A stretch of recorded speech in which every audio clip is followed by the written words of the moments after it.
आज बनैबा पाटना फेमस डाली पूरी जोटा कि बहुत ही टेस्टी खाइबा पाई।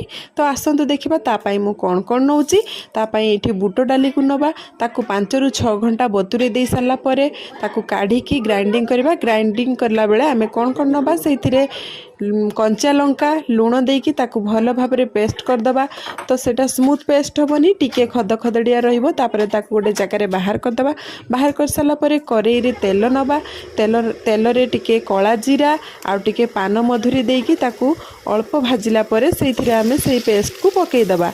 पकई सारा पर 5 ରୁ 7 मिनिट ताकू भल भाव में चलई सारा पर सेइथिरे लुण चीनी आउ हलदी टिके देके पुणी थरे चलैदबा। तो 5 ରୁ 7 मिनिट हो गला परे देखंतु हमर प्रस्तुत हो गला। एबे हमर डाली मसला प्रस्तुत हो गला परे नॉर्मली आमे जेमती पूरी करू जे जेमती कला आउ किछि भी पूरी रेसिपी मु आपन को परे देखै देबी। तो एटा देखंतु पूरी पाई हमर डो तयारी हेतला सेथिरे मसला को भितरे देई पूरी भलिया आमे ताकू बेली दबा।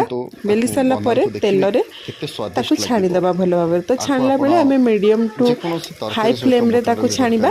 देखंतु पूरी हमर केते सुंदर फुली गला। तो ए पूरी खाइबा पाई बहुत ही टेस्टी लागे नॉर्मल पूरी ठारू। देखंतु केते सुंदर देखा जाउची पूरा यम्मी। तो ता भितरे भी मसला केते सुंदर हे जाइची। मु आपण मान को टिके खोली की देखै दोची। देखंतु केते डिलीशियस आ यम्मी लागुची। तो आज रे पूरीटी आपण मान को केमिति लागिला आपण मान निश्चित कमेंट करेंगे और निश्चित भाव में थोड़े ट्राई करके देखिए।